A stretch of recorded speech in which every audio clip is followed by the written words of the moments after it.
Bismillahirrahmanirrahim. Dear participants, Assalamu alaikum. I welcome you all on behalf of Shifa College of Medicine, Shifa University, and Shifa International Hospital to attend this webinar. My name is Dr. Fahad Azam. I work as Associate Professor of Pharmacology at Shifa College of Medicine, and I will be moderating this event today. The topic of today's webinar is medical education in COVID-19 pandemic, challenges and opportunities. The objectives of this webinar are to outline the innovative online teaching and online assessment experiences in various setups, highlight various strategies to overcome challenges of e-learning and e-assessment, and discuss anticipated trends in medical education in the post-COVID era. I will introduce our guest speakers and panelists shortly, but before we proceed any further, I will request one of our panelists, Professor Dr. Muhammad Amir, Dean of Faculty of Health Sciences, to lead us through recitation of Holy Quran. أعوذ بالله من الشيطان الرجيم بسم الله الرحمن الرحيم فتعالى الله الملك الحق ولا تعجل بالقرآن من قبل أن يقضى إليك وحيه وقل رب زدني علما. In the name of Allah, the most merciful and beneficent. So high above all is Allah, the sovereign, the truth. And O Muhammad sallallahu alayhi wasallam, do not hasten with the recitation of Holy Quran before its revelation is completed to you. And say, my Lord, increase me in my knowledge. وَمَا عَلَيْنَا إِلَّا الْبَلَاغُ. Thank you very much. Jazakallah. I now welcome all our panelists and guest speakers, and I will introduce them to you. We will give you their detailed introduction and background later during the session. But just to summarize, we have an international speaker, Dr. Janet from University of Liverpool, and international panelist, Dr. Ikram Burney from Sultan Qaboos University in Oman. Similarly, we have a national speaker, Vice Chancellor of one of the most prestigious university of our country, King Edward Medical University, Professor Dr. Khalid Masood Gondal. We have our Vice Chancellor of Shifa College University, Professor Dr. Muhammad Iqbal Khan. We have a panelist from Shifa College University, Dean of Faculty of Health Sciences, Professor Dr. Muhammad Amir. We have a panelist, Professor Dr. Rahila Yasmeen from Riphah International University.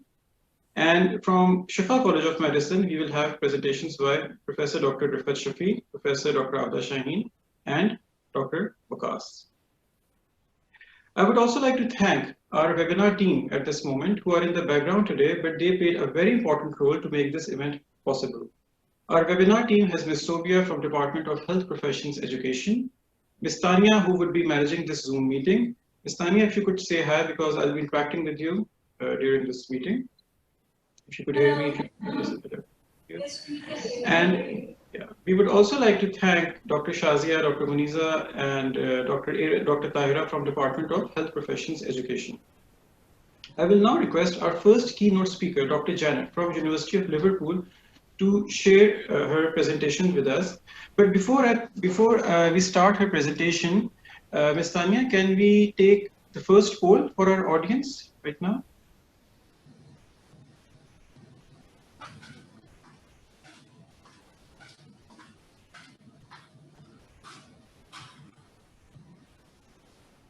Okay, audience, you can see a question displayed on your screen. And this is a pre-webinar poll question. And the first question is, has your institution started online teaching and assessment yet? Yes, no, somewhat. And the second question is, are you satisfied with the current practices and overall experience of online teaching and assessment? You have 15 to 20 seconds to answer this question, and then we will see the results.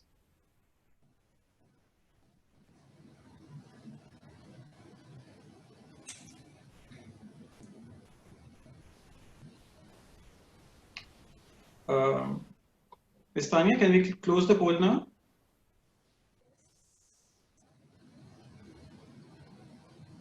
And can we see the answers? Okay, so has your institution started online teaching and assessment yet? Yes, 96% of the participants say yes, 1% no, and somewhat 3. And are you satisfied with the current practices and overall experiences of online teaching? 44% say yes, 13% say no, and 42% say somewhat. So it's a mixed response. Okay, so we will, I'm just closing this poll, closing these results, and we'll just go through, refer to these results again during the webinar. Okay, so Dr. Janet, she's our first presenter for today, and she's from University of Liverpool. Dr. Janet, can you please share your presentation with us? Over to you.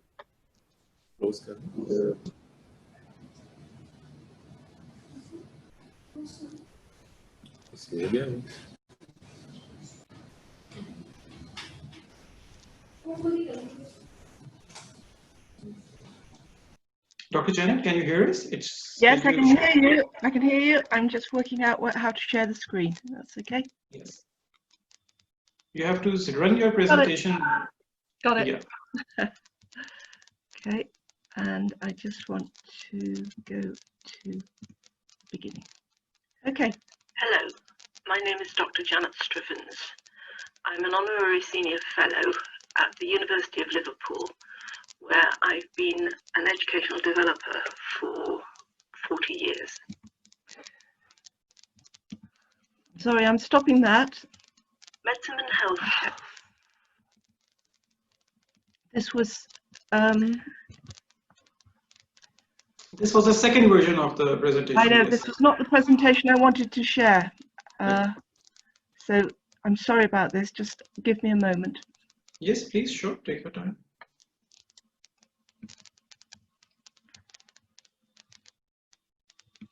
I'm looking for the version that doesn't have a commentary with it, because I did that in case things didn't work well.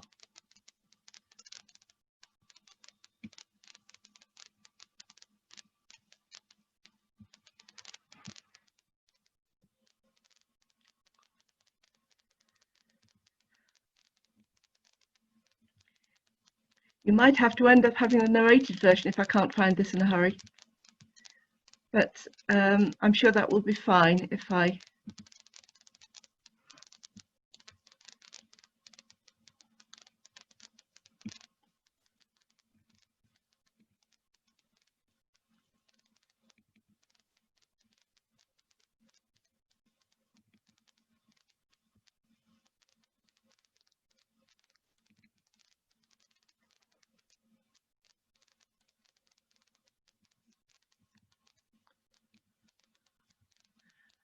Okay, I will try again.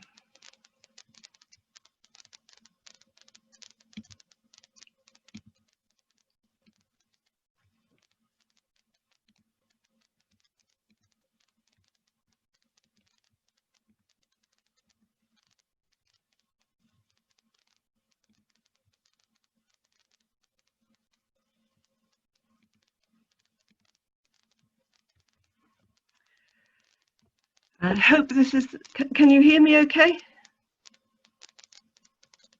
Yes, we can hear you, Dr. Janet, perfectly. This one is fine.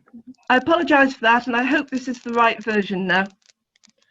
So, I wanted to start by saying that medicine and healthcare have always led the world in developing effective teaching methodologies. These are some of the many reputable journals that are completely devoted to medical education research. Medicine has also been at the forefront of using educational technology to improve learning and teaching. And it's important to understand that many educators believe that educational technology will transform education for the better. Change has been slow but gradual. But now, with the advent of COVID-19, using using educational technology is no longer optional. We have to move to online teaching. So what changes with the move to online teaching? I want to propose that good teaching means making good decisions about how students will learn best.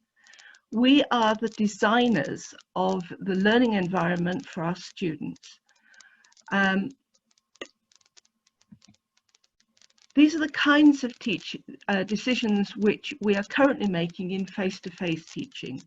The modality we use, lectures, group work, private study, and how we give feedback on assessment. For example, if you know students want to learn a skill, you know that they need to listen and watch an expert attentively, and you know that they need to practice. And these are the kinds of questions you're asking yourself. How best to get them to listen attentively, how to develop their confidence and still correct their errors. If you're trying to teach them to apply knowledge in making a diagnosis, you know they need the information readily available and the conceptual understanding, and you know they need to practice. And again, you will have a series of questions in your mind about how to create the best learning environment for them.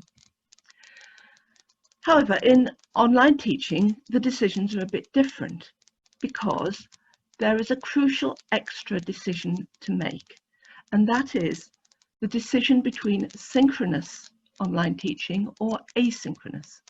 Synchronous means at the same time. So in synchronous online teaching, communication happens in real time, as in webinars, phone calls, online conferencing, this webinar now. But with asynchronous teaching, the communication is held in a form that you can access at any time. Asynchronous means not at the same time. And it is asynchronous teaching which is believed to be transformative for the future of education. So we ask, which is better for which teaching purpose? Let's look at the advantages of asynchronous teaching. There are many, but they come down to these two important points. First, the learner can revisit the communication, whether it's a video or a text, multiple times. Now, this is helpful for any student who's struggling with understanding, but particularly students with poorer language skills or a weaker educational background. So it helps all students clarify their understanding. It also gives the learner the opportunity to study at a time which is best suited to themselves. The second important point about asynchronous learning and teaching is that both teacher and learner have time to stop and think. This means they have time to reflect.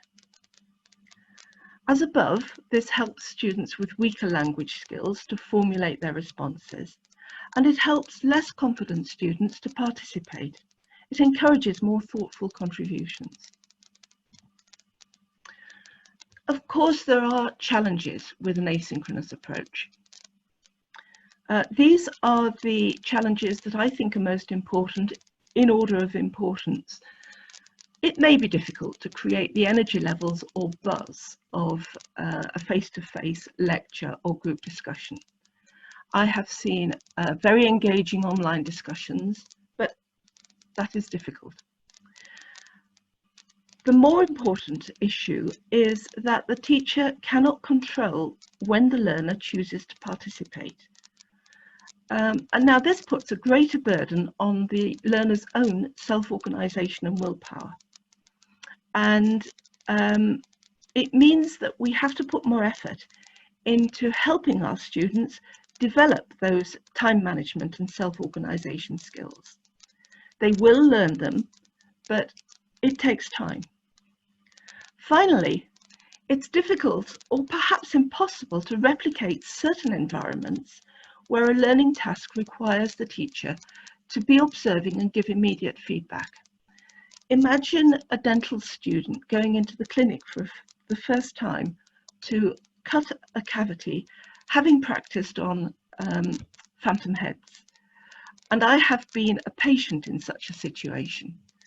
I was confident as a patient because the clinical tutor was there checking at every moment what the student was doing. And I can't imagine that confidence with student or patient if the lecturer was at a distance watching what was going on over a video. We haven't yet got virtual reality to the point where a tutor could check at a distance how a student was doing a physical examination in order to make a diagnosis. We may get there one day, but I don't think we're there yet. Actually, before I go on to some teaching tips, I'm going to give you a couple of examples of how you would think through these basic teaching situations and decide whether to use asynchronous or synchronous means. Suppose you're teaching basic physiological or anatomical processes to first or second years, and you already have a lecture. You would first of all divide that lecture into 15-minute segments. It's regarded as good practice not to have material online for more than about 15 minutes to help people concentrate. You would perhaps make a video, or you would perhaps hold webinars and record them. But either way, you would make that material available to students with very clear instructions about what to do with that material. You would add links to online resources so they can consult those quickly. You might add self-assessments, multiple choice questions, so they can check their own understanding. In any case, you would set up a channel so that they can ask questions at any time when they're viewing the material.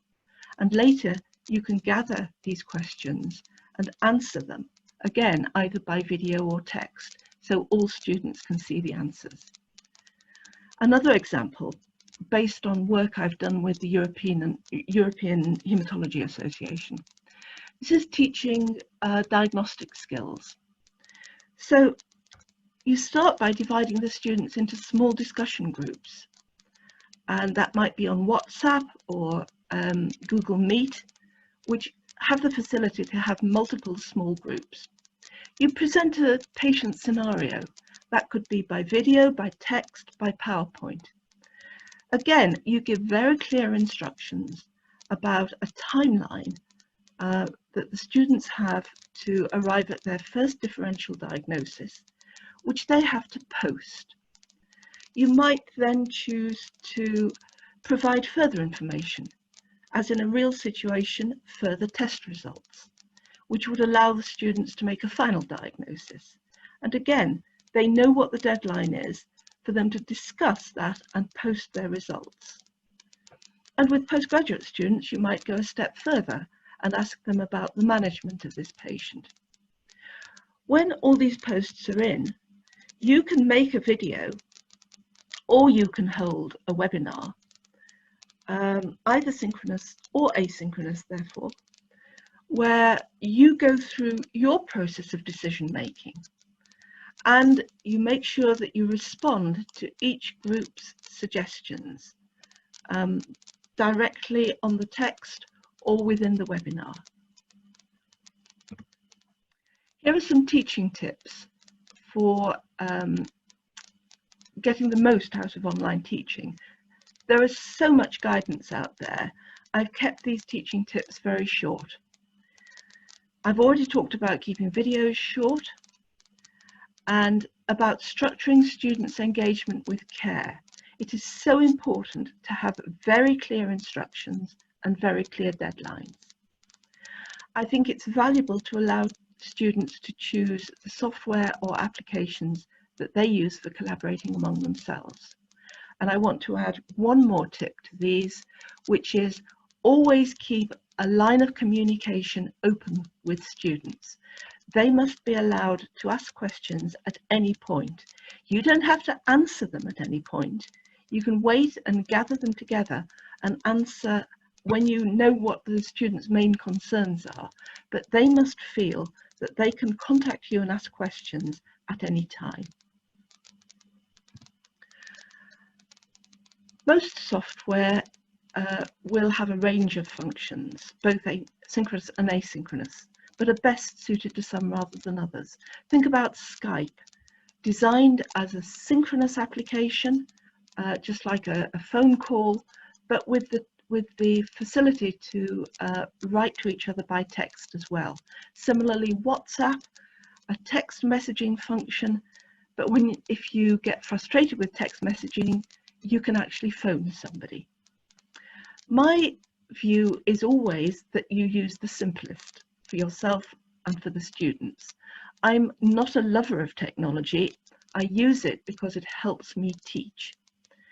And I ask colleagues what they use and recommend. I take their advice. Again, there is a huge amount of guidance out there available. The most important point I want to leave with you is that we could regard this COVID-19 era as a once-in-a-lifetime opportunity to transform the learning environment for our students for the better. So let's embrace it and move into the future of education. Thank you. Thank you so much, Dr. Janet. That was an insightful presentation. Thank you. We actually have a lot of questions coming up from our audience, but we will only take one question for now. And that question is, right now, would it be too premature to take online learning as a first line of education, as first line of education tool, rather than taking it as an alternative or a compromise? Personally, I think that it's not too soon, that we should be doing that for most of the syllabus. I think one of your colleagues later is going to talk about what Shifa is planning to do, and she will be very clear that at the moment, a lot of the skills learning is going to go on at the university in a face-to-face, or at the hospital in a face-to-face situation. I don't think we're at the point yet where we can do really good skills development in an online environment, although we can do some of that. But for the delivery of knowledge, for the basic skills learning, for a lot of that, for me, online learning would be the first option rather than a substitute.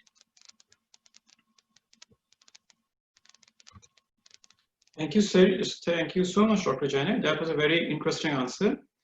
Actually, I have been asked to read a disclaimer that the faculty CME planning committee reviewer and moderator have no relevant financial relationships to disclose.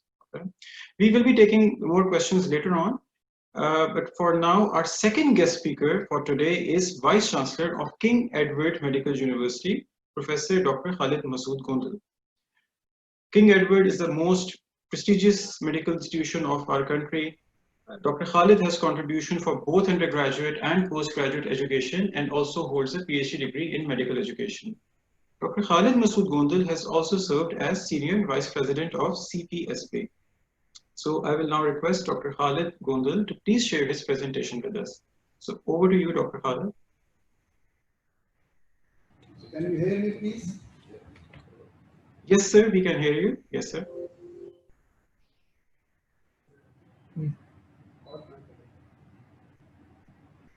Bismillahirrahmanirrahim. Dr. Janet, Dr. Ikram, Professor Iqbal, Professor Amir, and dear audience, ladies and gentlemen, assalamu alaikum. I think I'm very grateful to the Shifa International Medical College and the university for inviting me on this very important webinar, which relates to the innovation in online teaching and learning, something about the assessment and the strategies to cope with the current challenges of e-learning and e-assessment, and similarly the anticipated trends in post-COVID scenario. Now, you know, the King Edward Medical University has completed 160 years of excellence in the medical education. This is the main patella block, and I would like to invite all the participants to visit King Edward Medical University. You will see the night picture and the day picture we have already seen. Now, during this COVID challenge, the King Edward Medical University developed some innovations and strategies to cope with these challenges. King Edward established the Department of Telemedicine, which I'll be discussing, I think, in the next few slides. We have got 7 attached hospitals, and we remained among the topper as far as service delivery and treatment of the COVID patient is concerned. Over 2,500 positive cases they were admitted, treated, and there was time. The number of the patient at one time they were 423, and by the grace of Allah Almighty they are now less than 30. But I don't want to go into the service delivery, but that is not the topic of today. Something about the workshop, seminar, online teaching, virtual training, the webinar, and the conferences. Research is an important component of any university and the way forward and the anticipated trends in post-COVID scenario. Now, we had the first case of COVID on 26th January, and before that we had the teaching and training courses, and on 18th March we established the Department of Telemedicine because the outdoor services they were going to be suspended. So we provided the telemedicine services to the patient, and our postgraduate and undergraduate they were also involved. This department was inaugurated by Honorable Chancellor and the Minister of Health and the various dignitaries from armed forces and from civil setup. They visited this telemedicine department, which is to date providing the state-of-art services like tele outdoor, where 10 specialists they are available daytime to all these patients. Similarly, we have separate tele-psychiatric help desk, and we have got corona help desk which works 24/7. And we are using this for the research purpose. Currently, over 5,000 the patients they are visiting our telemedicine. They are getting the consultation from telemedicine department in a week. And this is something about the shift and the feedback of these patients, their symptomatology and all those things. Then King Edward Medical University had the international and national webinar for our under and postgraduate students. We were the first institution invited. Our Chinese friend, 8-member delegate, visited King Edward Medical University in March, and we shared our experience and we learned something from them because they were the first country where the COVID pandemic was initiated, and they faced that challenge and they overcome that challenge successfully. Similarly, we had the knowledge sharing through our international webinar, the Federal Health Minister, the Provincial Health Minister, and similarly the Chairman HEC. They discussed various innovation strategies, learning, assessment techniques, all these things they were discussed in the various seminars. We had one major seminar with the China well-preserved International Medical Education Alliance. The seminar was inaugurated by the President of the China, and over 60 universities they participated and they shared their knowledge. Then coming back to the main topic, that is the online education and the training. And I think very rightly mentioned by the Honorable Speaker, Dr. Janet, we have to have some changes in the instructional strategies, and anticipating the trends. These changes should be according to the need of our students. We in different meeting with the Higher Education Commission of Pakistan and Punjab, the various strategies they were discussed, how they are implemented, they have to be implemented. The university they participated, knowledge sharing that was done at King Edward Medical University level. We started the online teaching, online classes. We have the LMS portal. We used our official website. We had our official YouTube channel, Microsoft Teams, and Zoom technology that was used for undergraduate teaching. The postgraduate, they are already there. They are working in the hospital, and they are being involved in the patient care and hand-on teaching and training. Similarly, we have the campus management system, where all 5 undergraduate classes they are involved along with the allied health sciences, and we have got the electronic logbook system for our postgraduate resident, where monitoring of training is going on through this electronic system. And for the students, we have also provided the online psychological support and the consultation. This is the online monitoring of the student about their training, their clinical pathological conference, their research, all these things, they are there online on their e-log system. Then coming back to the assessment, we have got the undergraduate classes, we have got the postgraduate classes. In undergraduate classes, the anticipated examination, that is the supplementary examination of the final prof, then are the others. As far as the undergraduate examination they are concerned, we conducted our supplementary examination for final prof, but there were some students which were not residing in Pakistan. For example, they were in UAE, Afghanistan, in some other country, and we arranged online examination for them. And the assessment techniques used in general for the student that include online quiz, online assignments, then there were live interactive session, and evaluation was done through the e-portal. And as mentioned by the honorable speaker, King Edward Medical University used both synchronous and asynchronous techniques for teaching and the assessment. Now this is the live session of the student assessment that is going on. These 3 students from UAE, from Afghanistan, from Middle East, they are being assessed in the scenario. The questions, they were of MCQs, one best question. They are solving those questions, and our examination department is monitoring the environment in which they are being assessed, and similarly everything is online, and then the result was formulated just after the completion of their assessment. And this is also something about the monitoring and assessment of the students, mainly the electronic system that helped us a lot. College of Physicians in Pakistan, you just mentioned, I have been involved in the management committee. I think that is the main postgraduate body of the country, and the college just conducted its part 1 examination on 6th July, and these were the number of the students, about 4,273 students.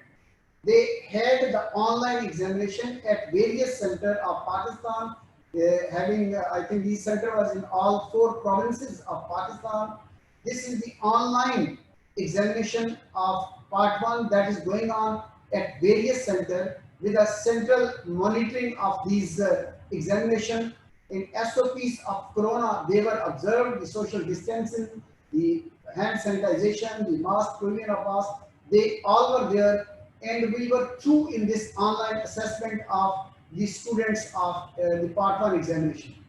Then we also take the feedback from these students, as you just took the feedback, I think at the start of this session, and about our online training, the lecturing and the assessment, and 80% of the students, they were satisfied on our online methodology of the teaching and the virtual training. Research, I have already told you, is a very important component of any institution. In COVID scenario, we come up with the special issue of Annals of King Edward Medical University, where 39 national and international research papers they are there. The publication is at hand. I think last week our editor comes up with this journal. Now coming to the anticipated trends, and our speakers mentioned about the changes in the instructional strategies, and we had to change. And I personally feel, as far as the knowledge domain is concerned, the cognitive domain is concerned, you can impart that through the online, maybe of C1, C2 or C3. But as far as the skill is concerned, you have to have the face-to-face contact. In post-COVID scenario, we have to see whether our students, they are having the desired level of the competency, and similarly whether we are having the required number of the patient having the finding. I am afraid probably we will not have the required number of the patient, and there will be the deficiencies of the skill. So to overcome that deficiency, King Edward Medical University is going to establish the advanced skill lab, so the students should have the required competency as far as the hands-on training is concerned.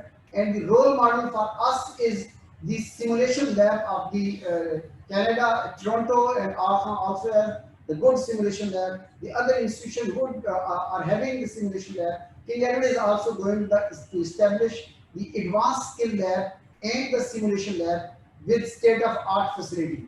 That is one thing. And second is the every challenge comes with the some opportunity. We have felt that there's a need of the specialist doctor as far as the intensive care is concerned, emergency medicine is concerned, and the most important, the infectious disease that is concerned. We came with the challenge of the dengue, we came up with the challenge of the corona, but the specialists in the infectious disease, they are less as far as the requirement of our country. So King Edward Medical University, inshallah, is going to establish the Institute of Infectious Disease in our new campus, Bulike, Narwal Road, where we're having 230 acres of the land.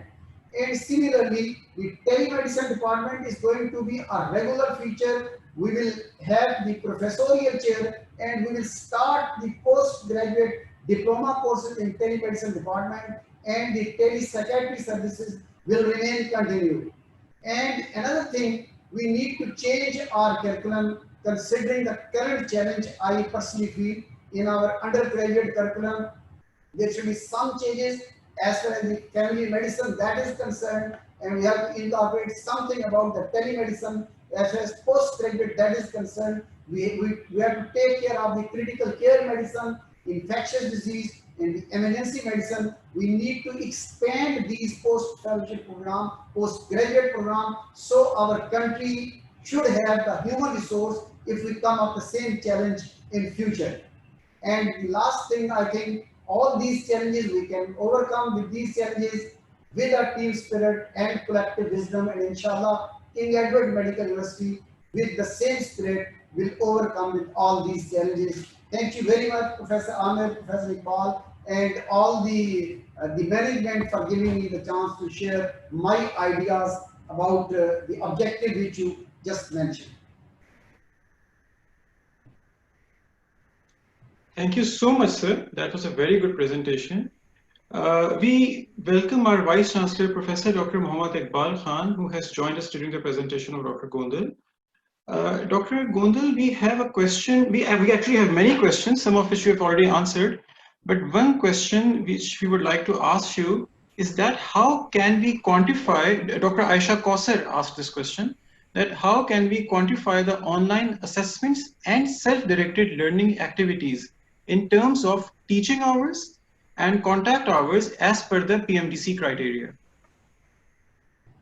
I think you have to have a standard setting, and the standard setting, and then you have to make the competency which are required for these students. We are already having the competency chart for our postgraduate, and similarly the competency required for the undergraduate as far as the knowledge domain is concerned, the skill domain is concerned, the ethical and professional domain is concerned.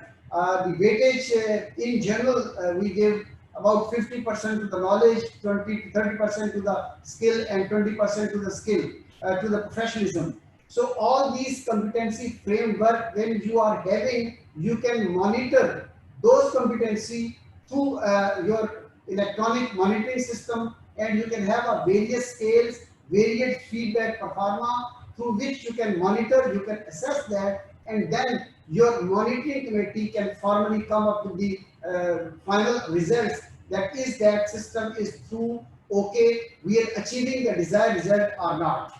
But again, I will say this is a new scenario, and these instructional strategies, they are a new one, and we have to see whether we are achieving the desired targets or not. That depends upon the final assessment by the assessment committee. Thank you so much, sir. That was a very comprehensive answer. We will take some more questions during the session later. Now it is time for us to share our own experiences of online learning at Shifa College of Medicine. I will request Professor Dr. Riphah Shafi to share recent experiences of e-learning. Professor Dr. Riphah Shafi is Chairperson of Basic Health Sciences and Head of Department of Health Professions Education. Dr. Riphah Shafi also holds Master's degree in Health Professions Education and is a Famer Fellow. So Dr. Riphah, if you could share your presentation with us. Assalamu alaikum and good afternoon. I'm Dr. Riphah Shafi from Shifa College of Medicine, and I will talk about our experiences of online curriculum delivery during COVID-19 pandemic. Shifa International Hospital has stood at the forefront in the fight against COVID-19 pandemic. And while the hospital was looking after the COVID patients, we on the academic front focused on the uninterrupted medical education. Shifa College of Medicine follows an integrated modular curriculum. We have a spiral curriculum. In the first 3 years, the curriculum is divided into modules, and year 4 and 5 comprise of clinical clerkships. The unforeseen disruptions caused by COVID-19 affected the smooth running of the curriculum. So the faculty sat together to think of the alternative ways in which the learning could continue uninterrupted. So with the aim of continuing the medical education uninterrupted without any waste of students' precious time, the online teaching learning activities were planned. For that, we had to take on board all the stakeholders. The main learning tool that was used for online teaching was Google Classroom and Google Meet. However, Zoom was also used in some instances. WhatsApp, Dropbox, and emails were also used to communicate with the students. It was felt, a need was felt that the faculty be trained for these new learning teaching strategies.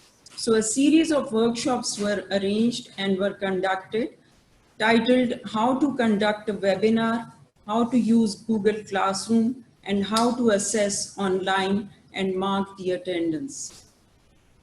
The students were already familiar with the online system. However, these students were briefed in the beginning of each module about the online modalities by the course directors of the respective modules.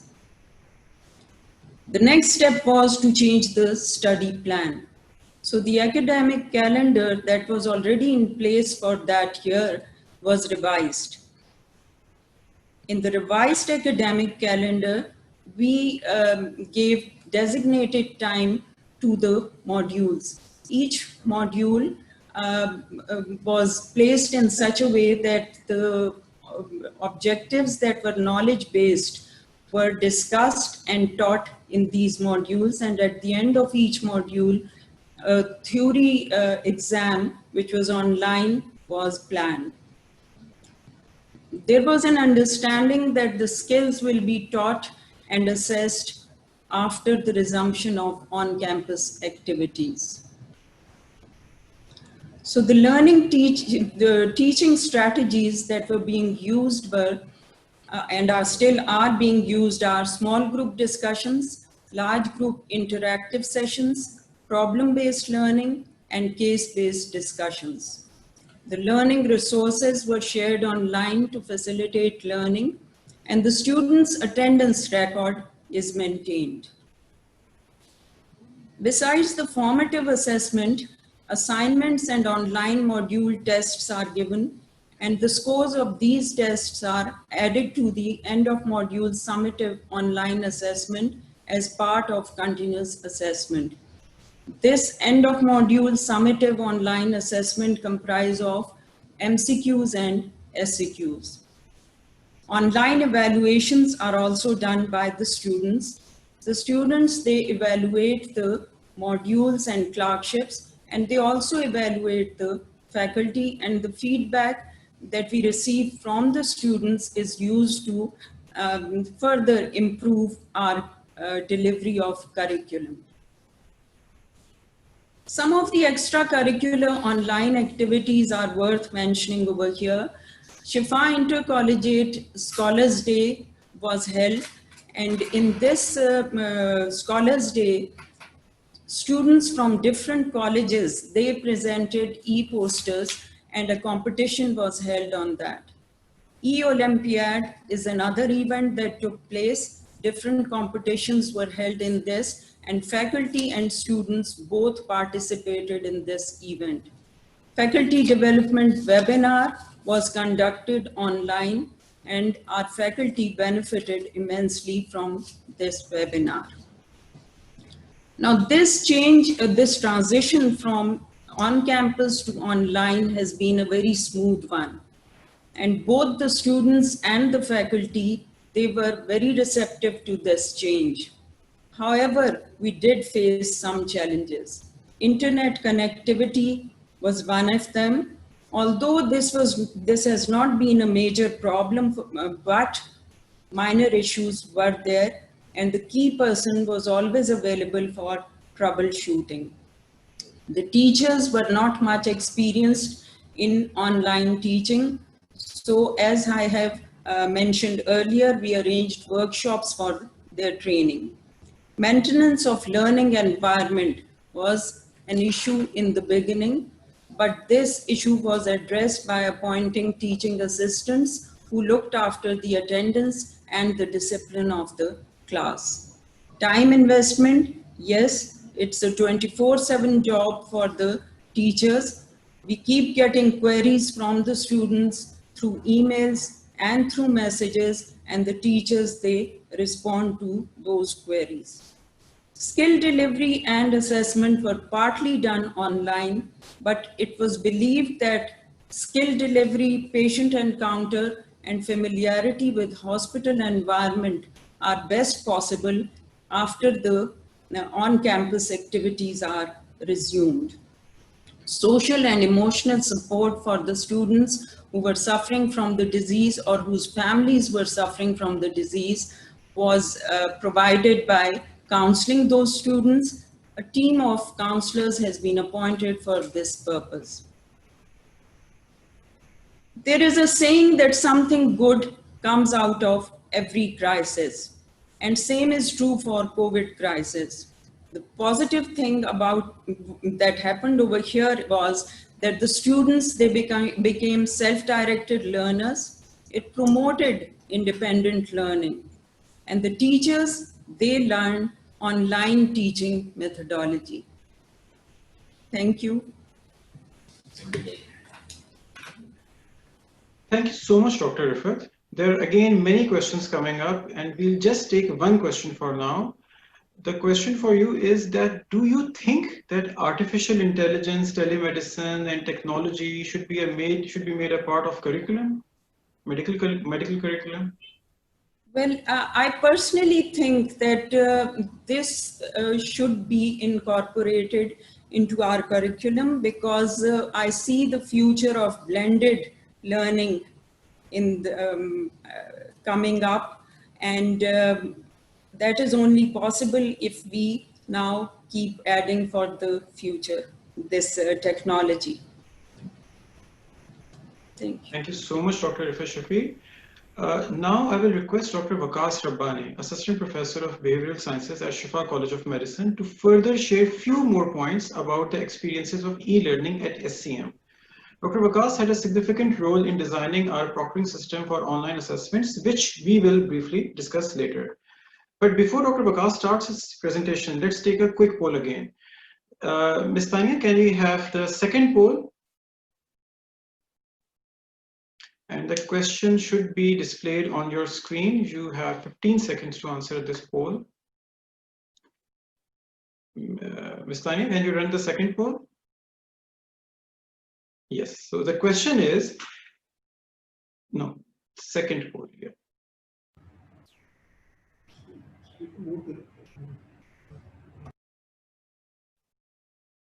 Which is the biggest, so the poll is, which is the biggest challenge which you faced in online teaching?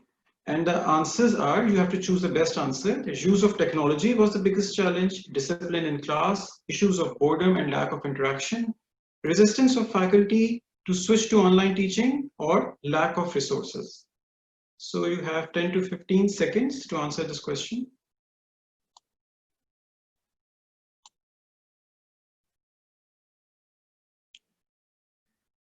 Okay, so let's close the poll now. Ms. Tanya, let's close the poll now, and can you please see the results? Okay, so use of technology, 20% people say that was the biggest challenge. Discipline was small, 9%. Issues of boredom and lack of interaction. This is very interesting. 55% of our participants say that is their main issue. Resistance was a very minor issue. Resistance of faculty to switch to online teaching, and lack of resources was somewhere in the middle, 13%. Okay, very interesting questions, very interesting answers actually. So let's close the results and let's hand over to Dr. Waqas. Thank you so much, Dr. Fahad. Let me share my presentation.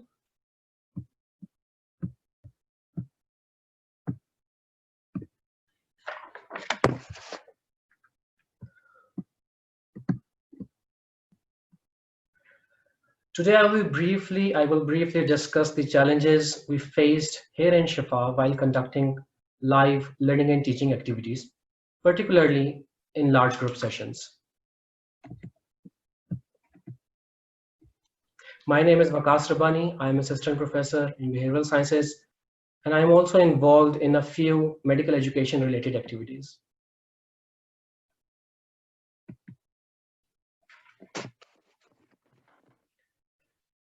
There were lots of ups and downs during this journey. The first challenge was of capacity building of faculty, the staff, and the students. It was a continuous process with day-to-day troubleshooting. The maintenance of class decorum and discipline was another big challenge. And then came the boredom, monotony, due to lack of face-to-face on-campus interactions.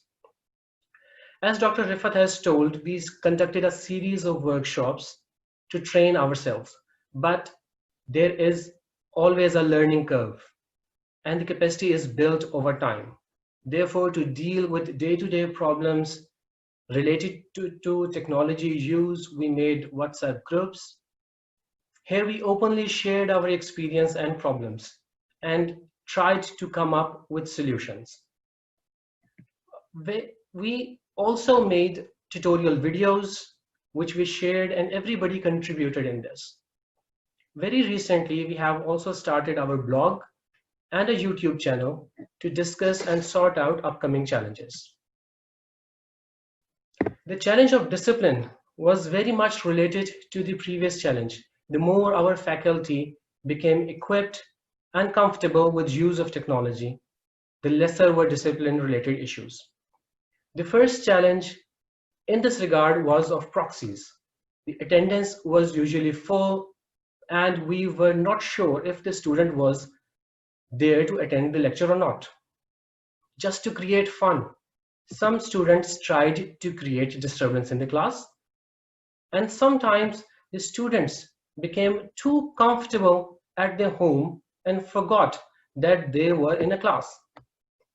With strict policies, support from peers, and proper training, most of these challenges were resolved.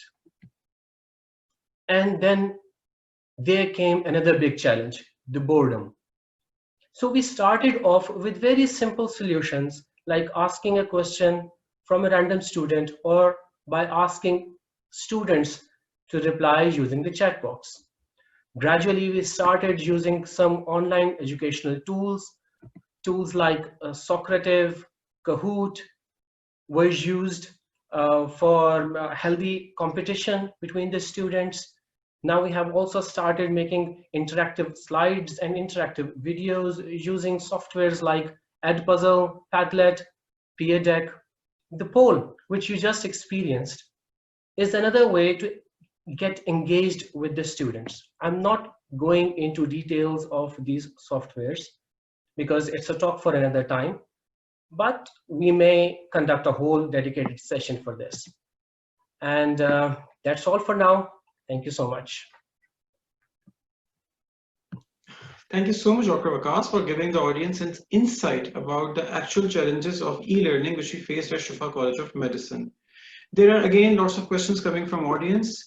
Dr. Vikas, if you could just very briefly answer one question which many people asked, which is how do you manage taking attendance in large group online sessions?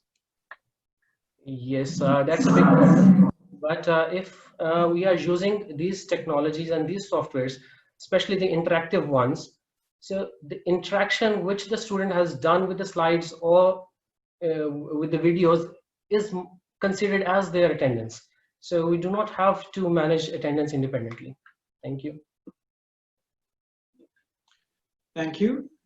Thank you, Dr. Vikas. Now I will ask Dr. Abda Shaheen, who is Professor of Pharmacology and Head of Examination Department, to share her experiences and her ideas about online assessments. Dr. Abda Shaheen is also a PhD scholar and as Head of Examination Department has successfully conducted high-stake online examinations for all 5 batches from first year to final year at Shifa College of Medicine. But before her presentation, time for another quick poll for which we will take just 15 seconds. Ms. Tanya, can we have third poll? Yes. Which is the biggest challenge which you faced in online assessment? Lack of familiarity with technology, lack of good quality internet connection, resistance of faculty to switch to online assessment, and lack of resources of institute to invest in assessment tools. You have 10 seconds to answer this poll.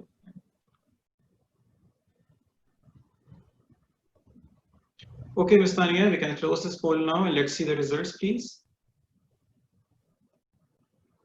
Okay, so very interesting answers. Lack of familiarity with technology is 34%, but the highest problem is actually lack of good quality internet connection. More or less similar 34-37% stats. Resistance of faculty to switch to online assessment was very low, as was the case with online teaching. It was also low then. And lack of resources of institute to invest in assessment tools is 23%. So it means the will is there, and yes, it's somewhere in the middle. Okay, thank you. Very interesting results. So Dr. Abda, over to you.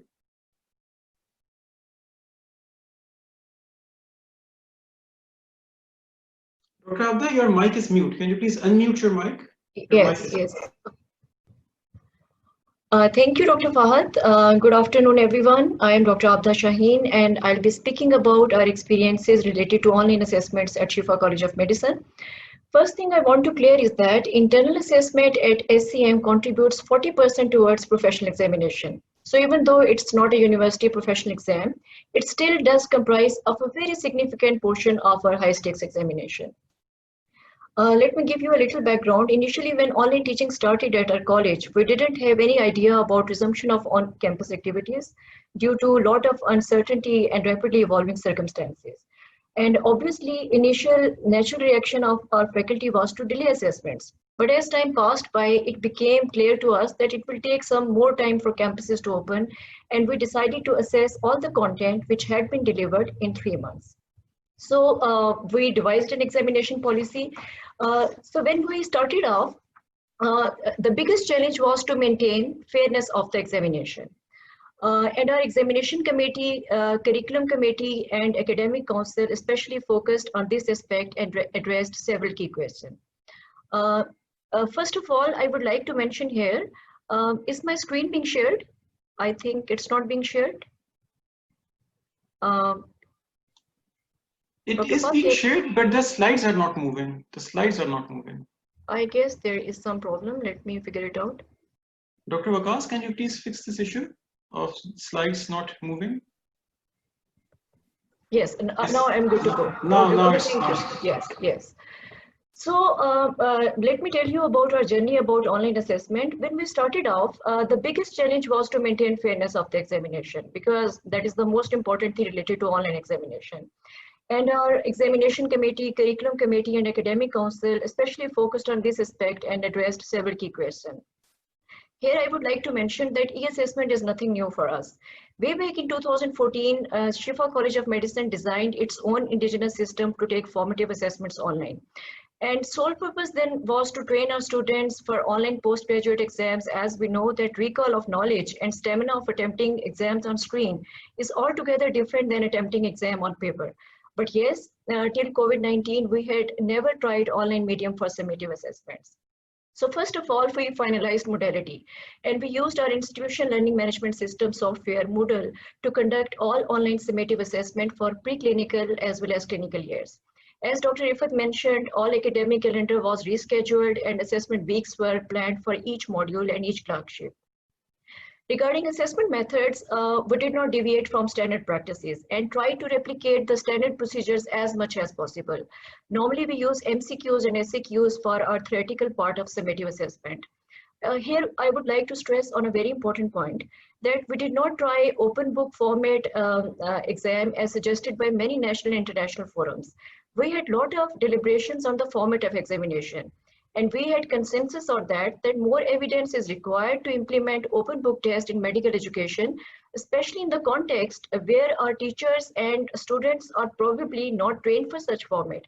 And different teachers, they have got different grading practices, and it again comes to the concept of global marking, and it is not justifiable when we talk about standardization of the examination. So yes, we use MCQs and SAQs. Number of MCQ and SAQ was standardized for each assessment. We restricted the number of MCQs to only 30 for one assessment and SAQs to only 10 SAQs in each assessment.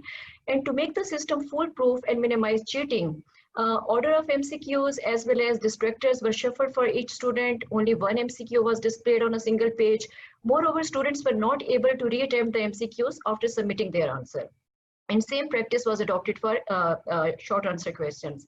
But keeping in mind that not going back to a question might be difficult for some students, and it was one of their major concerns in curriculum committee meetings.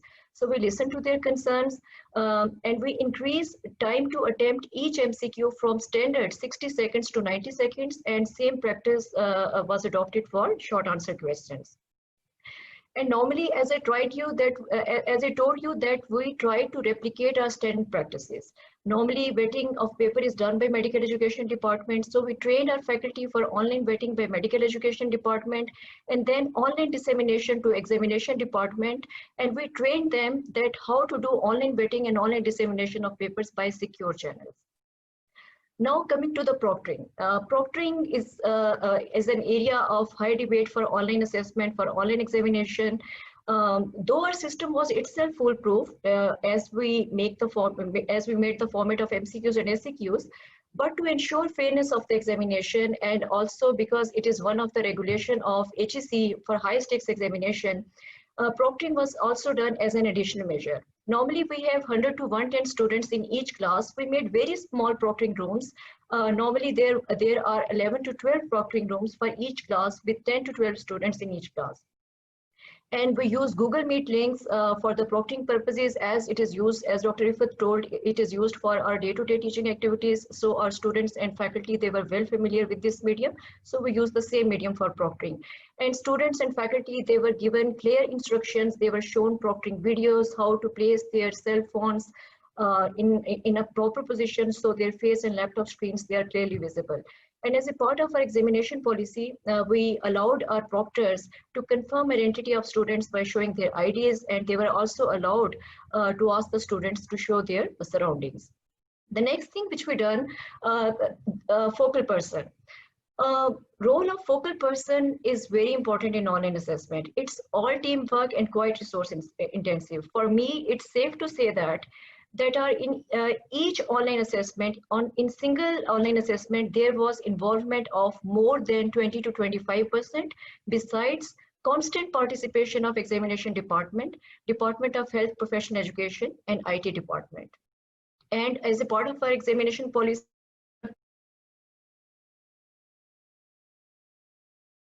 on learning management system by taking mock quiz repeatedly. So they were beforehand, they were provided with all necessary details to attempt their examinations online. Now coming to the challenges which we faced during this journey and the solutions which we adopted for that. First of all, people can say that we are a private college in one of the most upscale areas of the most modern city of Pakistan, but that does not mean that that every student at our institution, every student has had access to good quality internet. We had students from Balochistan, Gilgit-Baltistan, remote areas of Sindh with poor quality internet or very genuine gadget issues. We made customized solutions for them. We made modification to our examination policy. And in two exceptional cases, we even allowed students to take exam without proctoring after verifying their location and strength of internet connection using their IP addresses. And we also advised our faculty to use high resolution images for their assessments because it takes some time for their downloading. So we requested them to not use high resolution images, and we trained them to. As we know that in Pakistan, we had a lot of apprehension before taking examination, electricity issues, because power outages in Pakistan, it's a rare issue, especially in summer. So we advised our students to arrange for fully charged laptops, mobile devices, and preferably use wireless internet devices in case of any power outages, and to arrange for backup internet. And here I would like to mention, and this must be part of examination policy, and before investing in any examination software, that our examination system, the LMS has been made so lighter, it is graphic free, there are no animation, that even students with 2G or edge network can attempt the paper on their mobiles or laptops very easily. Then there were on and off technical issues, and we immediately solved them there and then with continuous deliberations with IT department. This is a continuous ongoing process. And here I would like to say that the role of younger faculty is very important in this process. Most of them, they are tech savvy, and they can take leadership roles after proper training for online assessments. Another challenge which we faced was typing problems, especially when the students were doing SAQs. So we reinforced our students to not give unnecessary details for SAQs, as the name implies, and we also increased the time of SAQs slightly. Next was, again, I would stress on this point, online examination, high-stake examination, this is really resource intensive, and faculty needs to be first convinced, then trained, and continuously motivated. And the last challenge of effective communication and timely feedback. Well, I never realized the importance of communication as vividly as in Corona times. Taking students on board is so important for online assessments and e-learning. Students should be given exact, precise knowledge of mechanisms of how to contact any concerned faculty member, any staff member in any situation for their queries. Faculty members should be available to address any concern, and just being available is not enough. The perception of being available is so crucial. And regarding online assessment, average response time matters a lot. 1 or 2 days before the exam, hours before the exam, minute before the exam, and during the exam. Average response time is so crucial. And if the examination team is not vigilant enough, no matter how many resources are you putting in and how sophisticated your examination software is, there will be difficulty in successful implementation and conduct of online examination. So in the last, what is my way forward to online assessment? As Dr. Janet pointed out, Dr. Gondal pointed out, and then Dr. Riphah pointed out, the future is all about hybrid blended learning and assessment. Once the COVID threat is over, inshallah, and everything is working fine, some planning should be done for online assessment as part of the curriculum. And I think maybe we could allocate 10 to 20% of whole year assessments in the online format. And reason being that in our country, we come across many uncertain situations, and in those uncertain situations, online teaching and assessment can always come in handy. And it happens on campus too, that in routine day-to-day teaching activities and assessment, some students request for retake of examination due to Ikama or visa issues. And if we have well-developed mechanisms for online assessment, they can easily be used for all such cases. So I would conclude my talk by taking again a note from Janet's presentation. She very rightly pointed out that this is a once in a lifetime opportunity to change our mindset for learning with technology, and definitely we should make the best out of this situation. Thank you. Thank you so much, Dr. Abda. It seems like most of you would have found short presentation of Dr. Abda very useful. Very soon we will have a whole webinar dedicated to online assessments in which we will discuss all these points in much more detail, inshallah.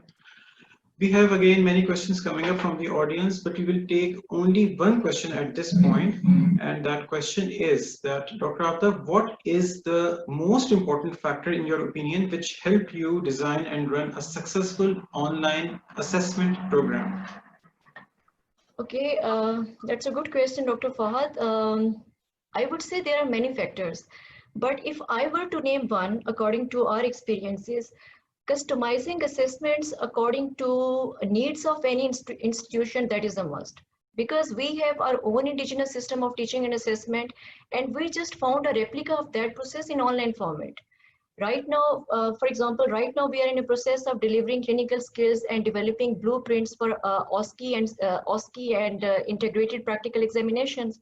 And we are just figuring out that which online format will suit best to our requirements. So I think every institution should come up with indigenous customized solution. We can take inspiration from others, but we shouldn't follow blindly anyone. It should be customized according to the needs of any institution. So I think that should be done by every institution. Thank you so much, Dr. Abdul. Just a reminder that we are getting many questions about the feedback pro forma. The feedback pro forma will be provided to the audience at the end of this session, which you have to fill to get your CME certificates. Okay, so now I will request our guest panelist, Dr. Rahila Yasmeen, to say a few words about her opinion on the discussion which we have had so far. And we will give her a question then. Dr. Rahila Yasmeen is director of ORIC, and she is director of MHPE and CHPE programs at Riphah University. She is also the chairperson of Faculty Development Committee, and she's dean of Riphah Academy of Research and Education. I'm quite sure that many participants here in this audience must be her CHPE or MHPE students. So, Dr. Rahila, what is your opinion on the discussion held so far? Thank you very much, Fahad. And thank you, VC, Shifa College of Medicine and Principal Shifa College of Medicine for giving me the chance to participate in very useful this webinar. I was listening the talk very keenly because I'm also involved in the Technology Enhanced Committee of my university as well. And I'm one of the active members in that committee. So I get very useful point from all of your presentation. For example, as Dr. Janet, she tells us about asynchronous and asynchronous teaching. And she told about how to implement the asynchronous teaching, because most of us are following the synchronous teaching by using the Zoom and different online teaching tool and learning management systems. So she told about the asynchronous. Our faculty, I think, need to be developed how to develop the asynchronous courses. We in the medical, mostly we don't use asynchronous courses. We try to use through Zoom or through Moodle to communicate, through Teams, to communicate with our student and ensure their attendance as well. It's a cultural issue. We want the student to attend the class, and it's must for us. The talk of Dr. Khalid Masood Gondal was very useful. They are doing very useful project for the nation because it's the main institution of Pakistan. They are doing the telemedicine. I'm really impressed from that. And this idea should be taken by all of us to implement the telemedicine in the other institutions as well. Also they have talked about the online assessment they are using, learning management system they are using. They are doing a lot of work at their institution, and will take their consultancy, inshallah, for our institution as well. Dr. Riphah introduces the Shifa, the online learning, and you people do a lot, mashallah, and you've done a lot. And she told us about the assessment system you are using, the Google Classroom you are using, and different IT tools and different things which you are using at your schools. Especially, I like the e-poster system. You are inculcating the scholarly activities as well in your student, which is very, very important. And I like this idea very much about these e-posters and about e-Olympiad. I like this as well because the students want something extracurricular activities as well. So she given very useful ideas. Then Waqas Rabbani, Dr. Waqas. He has done his post-graduation in behavioral sciences, but he's a doctor. He talked very well about to break the boredom in our lectures, one-way lectures. He talked about many softwares which we can use while teaching the student to make the teaching and learning interactive. He talked about the Socratic, Kahoot, Edpuzzle, and different tools. He talked about that. We may keep a workshop on that as well. For all of the Pakistan faculty, I'll suggest this. These are very useful tools, actually. Then Dr. asked about we should move toward the blended learning. And I'm also assigned by the Higher Education Commission that we have to move towards the blended learning, flipped classroom, online flipped classroom. We have to move. So our future is that we need to think out loudly and broadly to shift toward blended learning. Our next symposium may be on blended learning and assessment or whatever. Thank you very much. Very good talk and very nice talk. Over to Fahad. Yes, Fahad.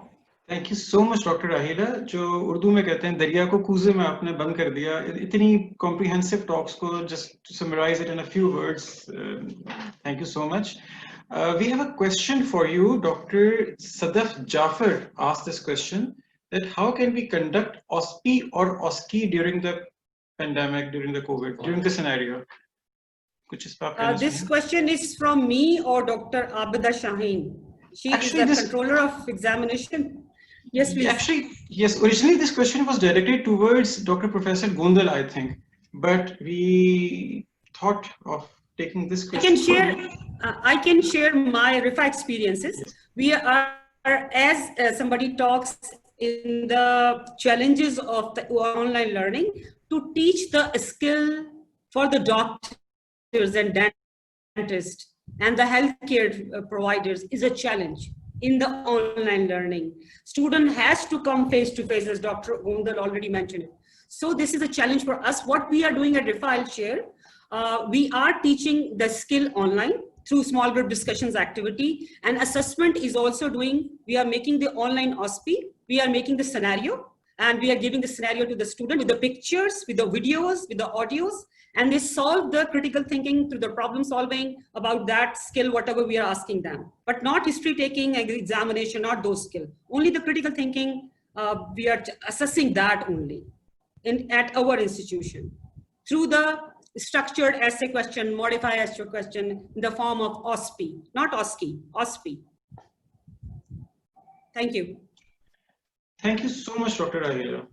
So now I will invite our second guest panelist, Dr. Ikram Burney, Professor Dr. Ikram Burney from Sultan Qaboos University. Dr. Ikram is currently serving as Senior Consultant in Medical Oncology. He is Chair of the Curriculum Committee of the College of Medicine and Health Sciences at Sultan Qaboos University. He is member of the College Examination Committee, and for some years, for past 3-4 years, he has been working as regular faculty at the CHP courses, has conducted various faculty development workshops. So Ikram, Dr. Ikram, can you please say a few words about the discussion which has been held so far, and can you share your experience with us, the experience of online learning at Sultan Qaboos University in specific and Oman in general? Thank you very much. And at the outset, I would like to thank Professor Iqbal and Professor Amir and yourselves, the organizing team of the webinar, to invite me. And it is obviously heartening to note that what you are doing in Islamabad and Professor Gondal is doing in Lahore and Professor Janet is doing in Liverpool. We are almost in the same boat in Muscat as well. At the Sultan Qaboos University, which is the only public university, and the college is one of the 2 medical colleges in Oman, and it's the only medical college in the public domain.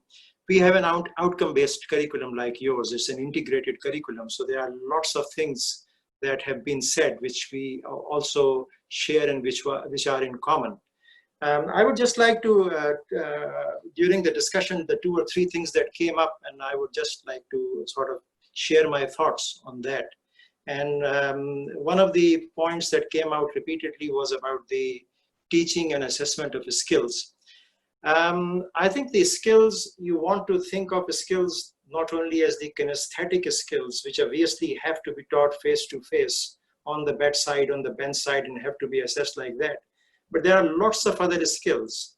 For example, the problem solving skills, the management skills, the team building, the communication skills, clinical skills, so on and so forth. And all of those that can be taught online, can be assessed online. And actually there are data now in the literature to suggest that the students who get those skills online may actually do better. However, there is one area which is probably not as good, and which is the skill of empathy. Empathy, obviously, it requires much more doing rather than just being on the online. Now, in terms of teaching, we had obviously on 17th of March or somewhere around there, when there was a sudden stoppage of teaching, we started the emergency remote teaching, and we had both synchronous and asynchronous. And that was a huge advantage for us, because then we were able to actually use the setting of a flipped classroom, whereby the synchronous teaching was, the asynchronous teaching was provided to the students. They could ask their questions, and then when they come back, we could actually teach them synchronously as well. So I think that was a huge opportunity for us in terms of providing teaching. There was obviously the question of assessment, and I was intrigued to look at the answer. What many participants said, that there was an issue of internet connection. It was not an issue over here. It was the major issue. Obviously, this is a huge country. The students come from all over the place, something about 1,000 kilometers south and 200 kilometers north, and so on and so forth, even out of the country as well. So the issue really was how to do those examinations at their homes, and the proctoring system. And we don't have a proctoring system yet, a proper proctoring system. We have been toying with the ideas of having Googles and all of those things, etc. But that is not there. So at the moment, what we had to do is to do some exams online, and for others, for the final MD examination, we had to bring students face to face, and that we were able to do over here. The final thing that I would like to share with you is the question that was asked, and there was an issue of boredom. I think we had a different experience over here. The feedback that we got from the students was actually very positive and encouraging. They wanted, some of the tutors who went online and still gave lectures, they actually wanted case-based discussions or clinical scenarios from them.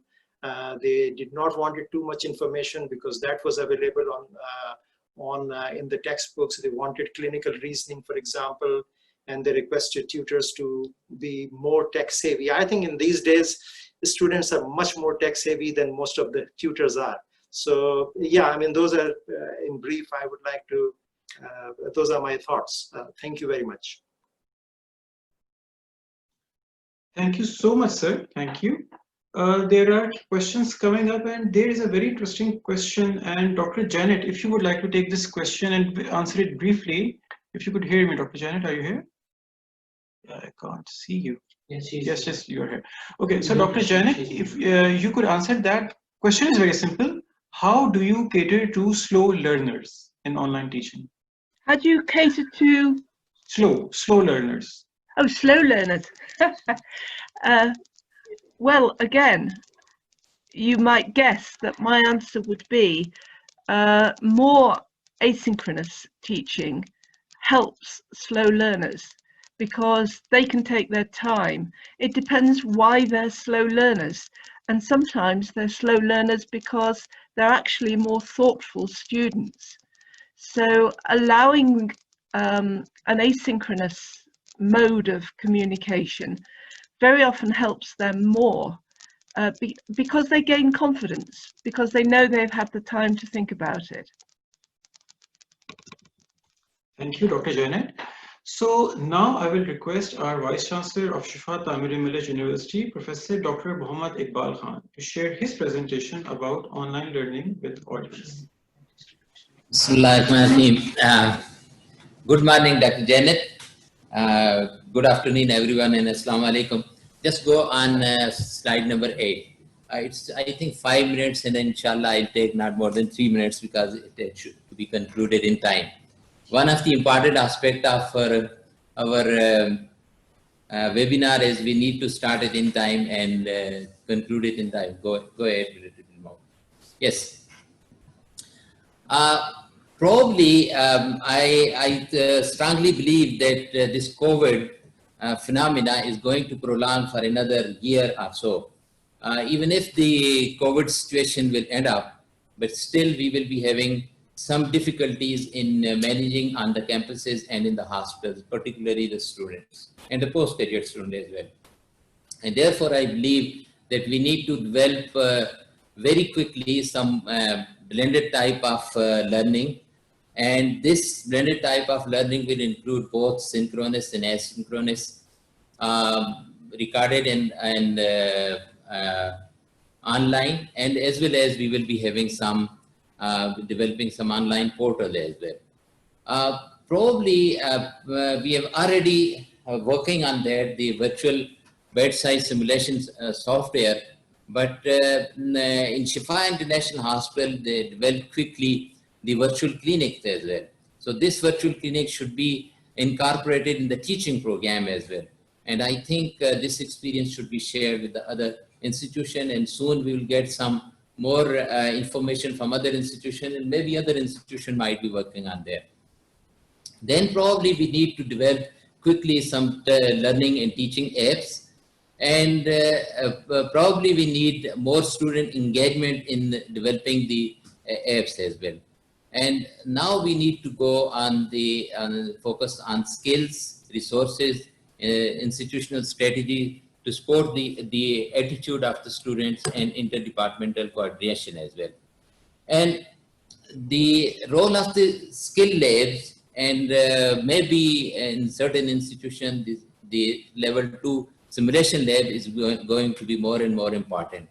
And we need to develop coordination, particularly nationally and internationally, so that we could be able to develop more strong binds between the organization.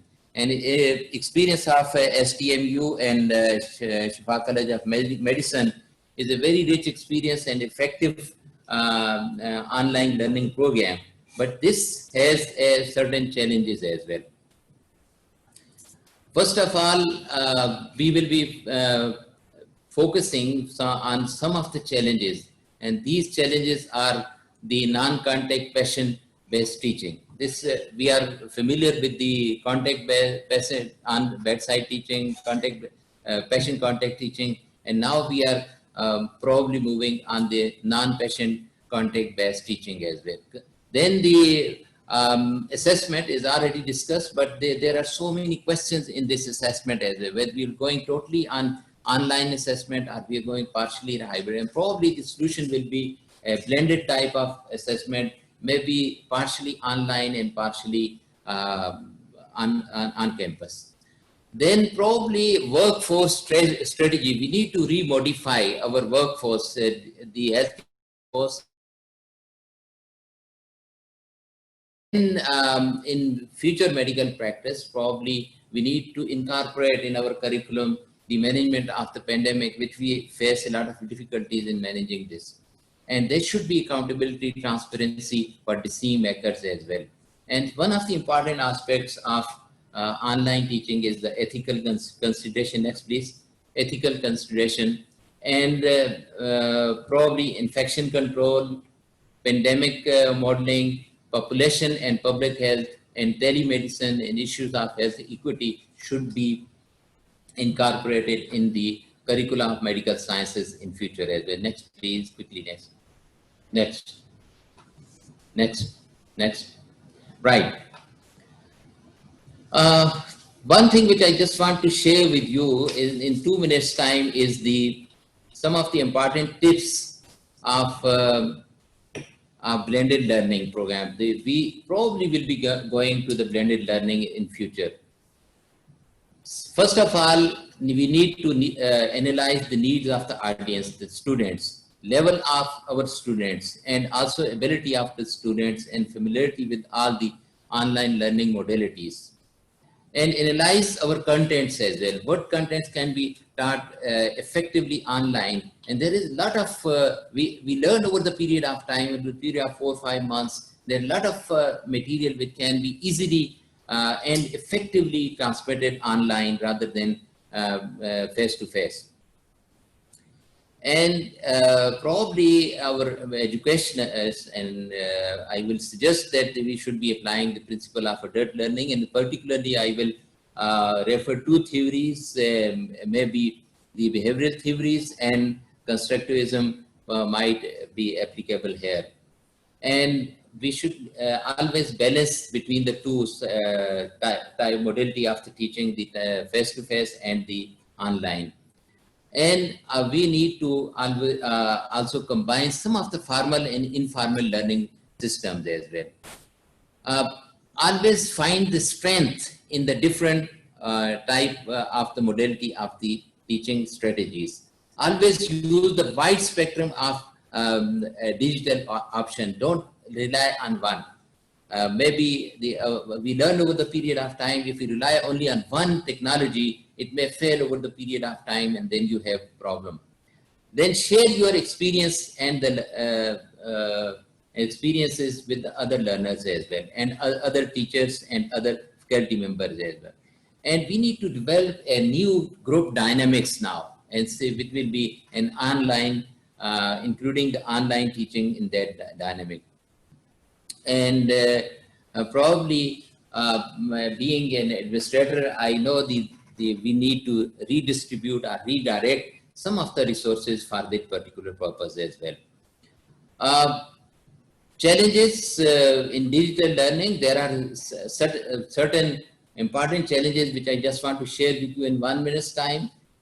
First of all, the missing the roles of role modeling. For every student, there is one role model, and it's probably the teachers are the best role model. And I still remember my teachers as a role model.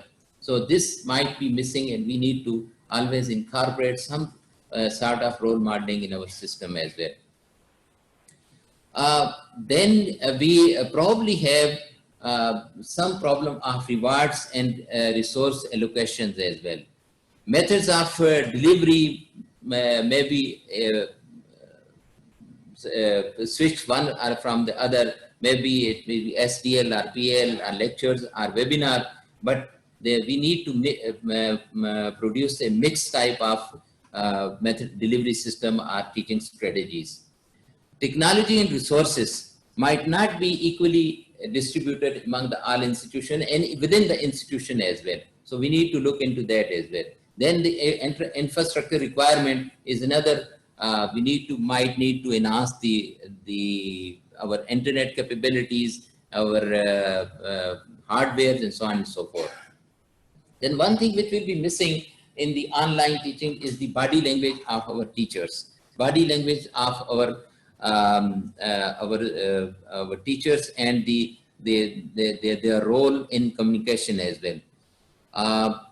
This is what I wanted to say. I just want to thank Dr. Rahila, Dr. Ikram, Burney from Muscat. We are very grateful to see you. Professor Gondal is always with us, and he comes in mask always whenever he comes in VC's meeting, and today I've seen without mask. And I'm grateful to Dr. Janet as well. And I believe that this will be a very useful discussion, and I'll just stop here and we'll take a few questions if they are there at the end. Thank you very much. Thank you so much, sir. Yes, we have a lot of questions coming up.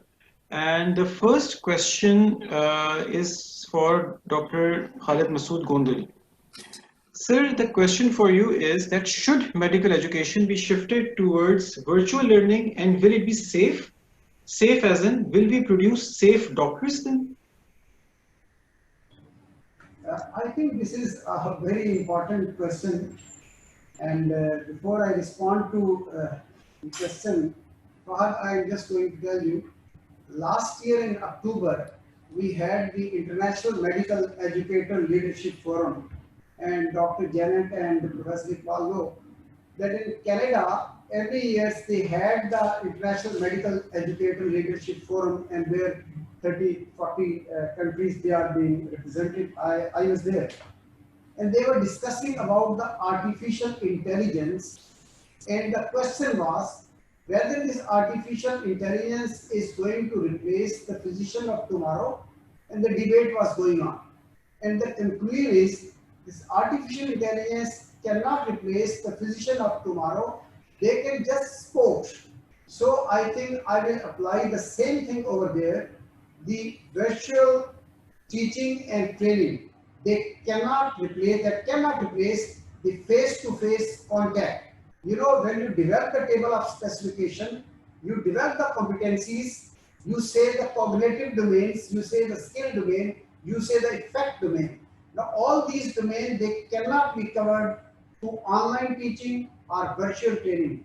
They can just support the face-to-face contact, or your competency can be supported by them, but that is not the replacement of your traditional teaching, your face-to-face and contact with the patient, and your clinical teaching, which we are having, I think, before the COVID and as per our tradition.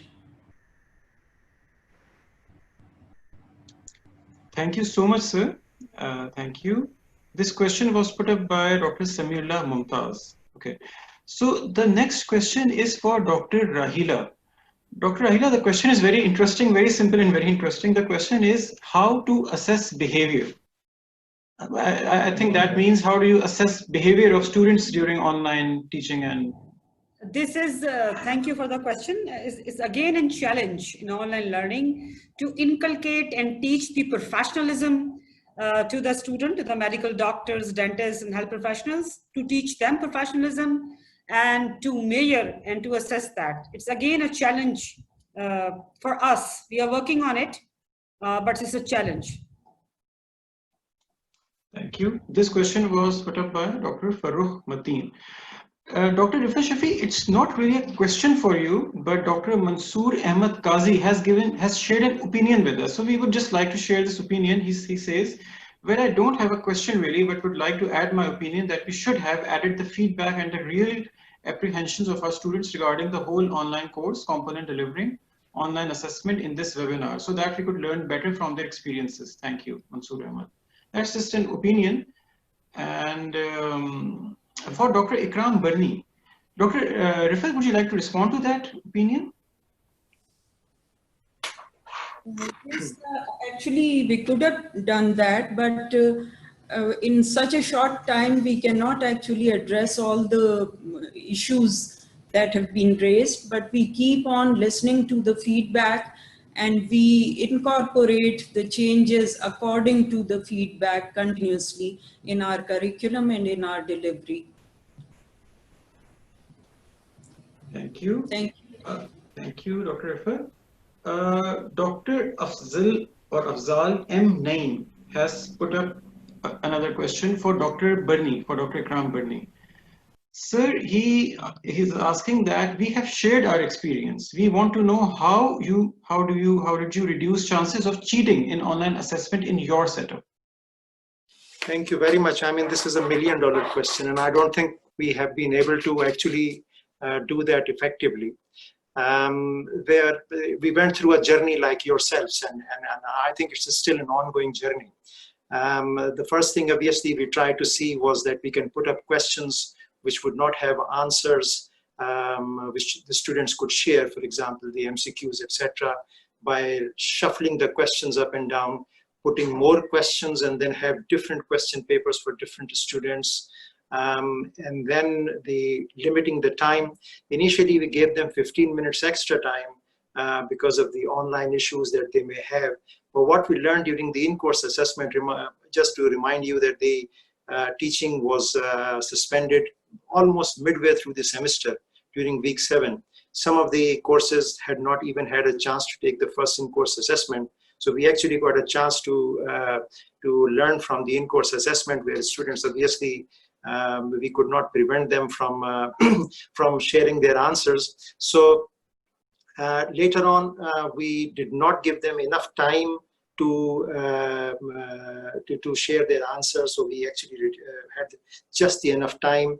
We usually give 1.5 minutes per MCQ or equivalent. So those were the ways. But I think the question is still wide and open, and is to have an effective proctoring system. The question is, who is sitting for the exam? When they sit for the exam, do they have any other computer or book next to them? They should be looking straight into the screen and not looking here and there. Somebody should not be telling the answers from somewhere else, etc. And I think those proctoring systems, they have to come if we have to have a very effective online exam. So I think we are still in the process of learning and exploring. Thank you. I just wanted to add one or two things, I think, in this very important question, because we just had the experience of assessment of our supplementary students who were sitting in the different countries. We conveyed them the SOPs, and in addition to what Professor Ikram mentioned, we monitored I think the surrounding environment through a webcam, and we had the control of their PC. The room environment was monitored, 360-degree monitoring and 3D monitoring. They were there, so that there should be no chance of any cheating or any interaction. Thank you so much, sir. We will actually soon have a webinar dedicated to perceptions of students about online learning, which will be soon followed by a seminar totally dedicated to online assessments of preclinical and clinical years. We will now run one last poll and would like to see your responses. So, Ms. Tanya, can we run that poll? So the poll is, in your opinion, which method of online learning is more effective? Synchronous means of interaction or asynchronous methods? And part 2 of this poll is, in your opinion, is online learning the future of medical education? Yes or no?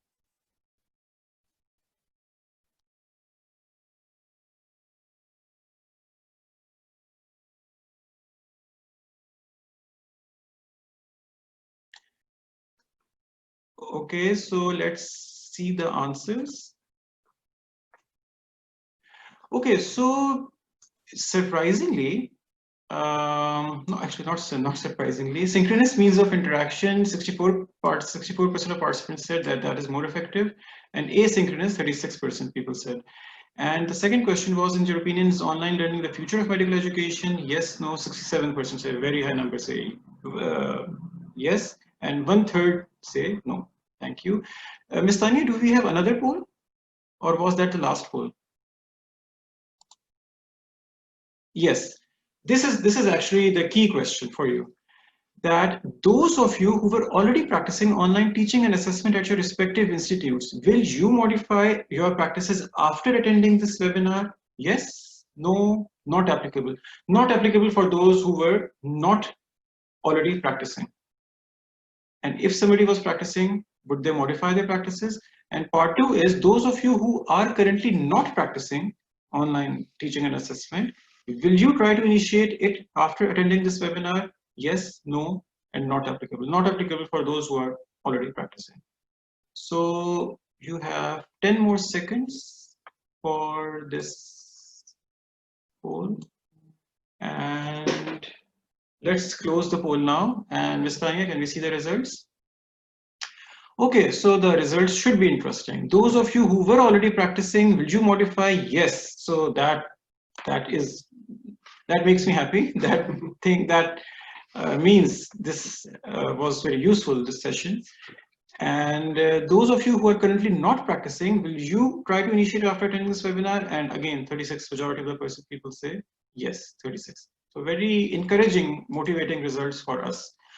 So I will now request Dean of Faculty of Health Sciences, Professor Dr. Amir, to share a few words with us and conclude today's event. So Thank you very much, Fahad. Actually, I wanted to say in millions of words, but the time is up. And as for the last 4 decades, this is my divine duty. I start the session, and usually I end the session as well now. So I'll end it by thanking all the speakers, the panelists, You know, we have been into a very absorbing webinar, and the best part that I was sitting here and I learned a lot from all of us. And thank you very much. And the people who are on the screen as well as behind the screen, they deserve special thanks from me and from my management. Professor Janet, it was the startup from you, and it was invigorating, and you know, your term has been used many times later part of the presentations, the synchronous and asynchronous. You can call it later on blended or unblended or hybrid. So many terms will come up. So this is another opportunity to divine and coin more terms, and with the passage of time, more will come. So Professor Khalid Masood Gondal, an interesting personality. You must have all enjoyed his presentation. Thank you very much, sir. And Professor Muhammad Iqbal Khan and my team of Professor Riphah and Dr. Ikram and Professor Rahila. Special thanks to you as well. It has been a sort of a global seminar for us. So we had views from across the world. And you know, in this such a short span of time, you cannot expect more. And otherwise you can carry on. I wanted to have a day-long seminar, but you know, a webinar cannot be a day long. So that's why we had to restrict to this much time. And we have overstepped the time, and we had it in our mind about 10 to 15 minutes. We could overstep, but we will not like to move any more on that. So thank you very much. Thanks the webinar team. And you know, the best part of the webinar or best part of a discussion is that it leads to more questions while it has tried to answer a few. And that's the reason Fahad has been saying, we may be looking forward to more webinars in future, and we will all be learning from these. So thank you very much. I'll end it with the Surah Al-Asr, and that's all about the discussion which we hold on. That what the Allah Almighty says, that Bismillahir Rahmanir Rahim wal Asr, that He is swearing by time, by the times all around us. Innal insana lafi khusr, that no doubt the humanity would be in a total loss. Okay. Innal insana lafi khusr illa alladhina amanu. But that means the first thing in any change you have to believe. If you don't believe, you cannot bring any change. You cannot adjust or adopt. And that's what the humankind or the mankind is. Illa alladhina amanu wa amilu salihati. Then you work in that direction. And the good deeds you do in that direction. This webinar is also in the same direction and describing that. إِلَّا الَّذِينَ آمَنُوا وَعَمِلُوا الصَّالِحَاتِ وَتَوَاصَوْا بِالْحَقِّ وَتَوَاصَوْا بِالصَّبْرِ. So you always advise each other, you devise means, and you discuss and you share, and then you try to follow that. And you have to be patient to see what changes you are bringing in. They will bear fruit, and they will bear more fruit. Thank you very much. It has been a great time with all of you, and goodbye and Allah Hafiz from all of us. Thank you. Maybe over to Fahad to say the last word. Thank you, sir. Allah Hafiz. It was a great experience, great learning experience for everyone. And yes, the feedback form will be shared with participants after this. We end this meeting, and after filling that form, you'll be eligible to receive your CME certificate. Thank you, sir. Thank you. Thank you. Thank you. Thank you very much. Thank you.